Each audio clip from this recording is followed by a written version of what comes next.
السلام عليكم ورحمة الله وبركاته. النهارده ختمنا الحمد لله الأسبوع الأول من رحلة السبع أسابيع لتحقيق نص مليون جنيه أو 35,000 درهم. بس في الأول خلينا نتفق إن أنا كل أسبوع في السبع أسابيع دي محتاج أحقق 14.3% من أصل المبلغ. بس قبل ما أبدأ في حاجة مهمة جدا عايز أقول لك عليها، إن أنا بعرف أعمل إيديت للفيديوهات كويس جدا، واللي يشهد على كده الفيديوهات اللي قبل السلسلة دي، واللي مخليني إن أنا عامل الفيديو ده زي ما هو رو وبطلعه لك زي ما هو، ان انا عايز ابقى قريب منك وتشوفني واحد قريب منك، تحس بالمشكله اللي انا فيها وتحس بالطريق اللي انا ماشي فيه، وتشوف انت لو في مكاني هتقدر تعمل ايه، وما يبقاش عندك اي مشكله في ان انت تعمل حاجه زي كده في المستقبل. فبسم الله الرحمن الرحيم نبدا. يا سيدي احنا اتفقنا ان الرحله دي 7 اسابيع، وان كل اسبوع المفروض ان انا احقق 14.3%، وده عشان اوصل لان انا اقفل 35,000 درهم او النص مليون جنيه في خلال 7 اسابيع بس. وده التحدي اللي انا بعمله بيني وبين نفسي، ولكن الحمد لله بفضل الله قدرت احقق اكتر من 20%، 20.35%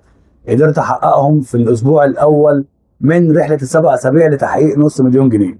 وعشان الشفافيه انا المفروض خلال الاسبوع الاول حققت 20%، والمفروض ان انا اكون استلمتهم، ولكن انا استلمت فقط 11.34%. طيب انا لو فضلت ماشي بنسبه 20% في الاسبوع فانا كده هكون متجاوز الهدف في خلال فتره التحدي بنسبه 40%، وده انجاز كبير في حد ذاته انا اصلا ما كنتش متوقعه. ولكن يا صاحبي انا عايز اقول لك ازاي انا وصلت للمرحله دي. اول حاجه بسم الله الرحمن الرحيم، الدعاء بيغير القدر، وانا كنت في كرب عظيم والتزمت الدعاء، وفي ادعيه معينه كنت بقولها واللهم لك الحمد انا كنت بحس بيها ان هي بتتحقق فعلا. بس في نقطه مهمه جدا انا لازم ابلغك عليها، اليقين. لو عندك يقين بالله وبتدعي ربنا بكل ثقه ان هو هيحقق لك امنيتك او الطلب اللي انت بتطلبه من ربنا، وعندك ثقه ان ربنا هيحققه لك، والله هيتحقق. وعشان احنا الاثنين في رحله واحده ففي دعاء كمان انا بحبه جدا، وبحس ان لما بقوله انا بحس بالرد فعل بتاعه بسرعه، فحابب ان انا اقوله لك. ممكن الدعاء ده يغير حياتك او يوصلك لطريق معين انت نفسك فيه. الدعاء ده بيقول: اللهم اني اسالك باني اشهد بانك انت الله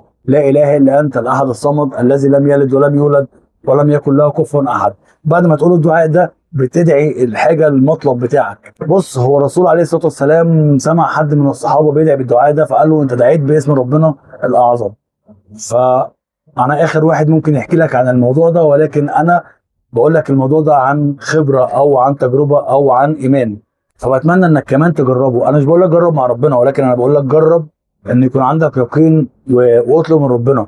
مش لازم الدعاء ده، قول اي دعاء بس بيقين. ونرجع بقى للرحله اللي احنا فيها. بص بقى، العقبات كانت كتيره جدا والتحديات كانت اكتر والظروف كانت صعبه، وانا كمان ما كنتش عارف هبدا منين. وعشان احقق الهدف بتاعي فبالطبيعي ان انت تفكر في مليون الف حاجه، وصدقني لما تفكر في مليون الف حاجه وتنوع مصادر الدخل في خطوه اولى انت خسران. المكسب الحقيقي انك تركز في حاجه انت بتعرف تعملها وبتحبها. وانا ما عملتش سحر عشان اوصل لنسبه ال 20% دي، ولكن انا واجهت نفسي بالمشكله الحقيقيه، ولما عرفت المشكله بتاعتي فين فقررت ان انا اثق في الزباين بتوعي. ومن هنا بدات القصه، وبدات ادي ثقه لزبايني اكتر، وكمان بدات اقسم اليوم بتاعي على كذا مرحله، بحيث ان انا كل مرحله بعمل فيها حاجه مختلفه. النصيحه اللي هنصحها لك انك تطفي دماغك من اي مشاكل عندك، سيب مشاكلك على جنب، وانت في الطريق المشاكل بتاعتك هتتحل كده كده، ولما توصل مشاكلك كلها هتتحل. المفروض اني اقول لك انا اشتغلت في ايه وايه الحاجات اللي انا عملتها عشان احقق النسبه اللي انا عملتها دي، بس لاسباب خاصه انا محتاج اخلي الموضوع ده لغايه اخر حلقه في السلسله، وهقول لك برضه انا عملت ايه بما يرضي الله.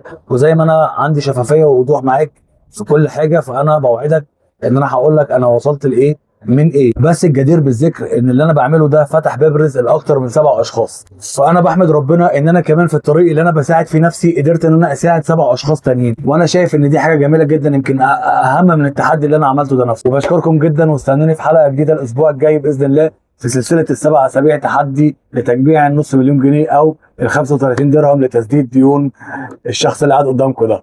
السلام عليكم.